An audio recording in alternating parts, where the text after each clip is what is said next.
The Wandering Knight Survival Manual follows the story of Kim Johan, a man who once died and was reincarnated as the young noble Sir Johann Eitz. However, the place he was reborn into was a cruel world set in the medieval era where the weak are helpless against the strong.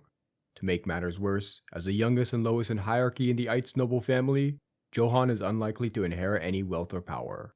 So, knowing this, in order to survive, he needs to make money.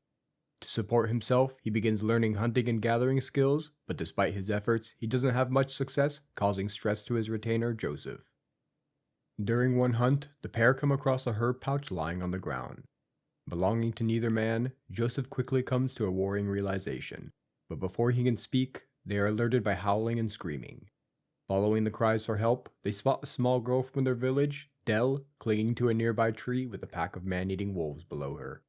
While Joseph urges they call for help, Johann immediately rushes forward, telling Joseph to rescue Dell while he handles the pack. But while his attentions seem befitting a noble, Johann has a different motive: the many wolf pelts he plans on selling. But due to his poor gear and lack of training, the first wolf that lunged at him destroyed his sword with its powerful jaws. As another aims for his neck, its attack is suddenly stopped. Then the confused wolf's teeth are forcefully repelled by the dense muscle on Johann's arms as he proceeds to smash it down. Using nothing but his bare fists, Johann proceeds to massacre the wolves, beating them still as Joseph watches in shock.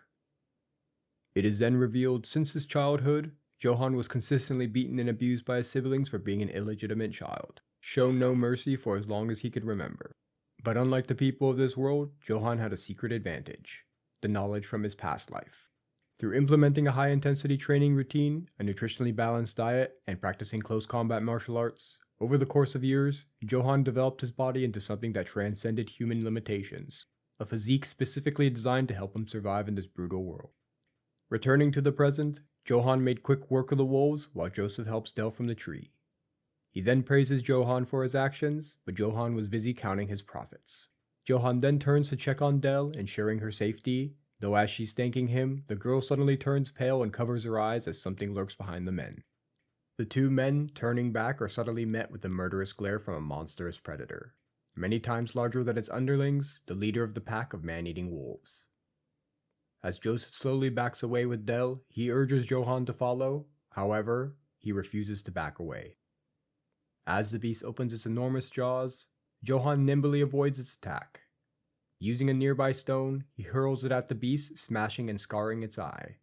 But before Johann could follow up, the beast lets out a piercing howl, incapacitating the trio and causing them to lose consciousness.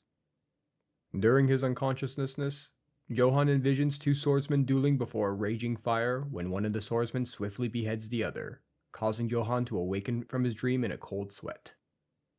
After looking around for the monstrous beast, Johann sees no trace of it around, only the still sleeping Joseph and Dell. Not willing to press his luck, Johann lifts the two onto his shoulders and takes them back towards the village, regrettably leaving his pelts behind. As he nears the village, he saw torches burning bright, thinking the villagers might still be searching for Dell. He then envisions the potential rewards his father may reward him with for rescuing her. However, as he enters the village, the mood shifts as his eldest brother admonishes Johann for not greeting him and their father on his scheduled inspection day. Johann, having completely forgotten, begins to try to explain his disappearance when his father cuts him off. Unwilling to hear his son out, Johann's father tells him to prepare for having disrespected and ignored him, drawing his war axe from his side.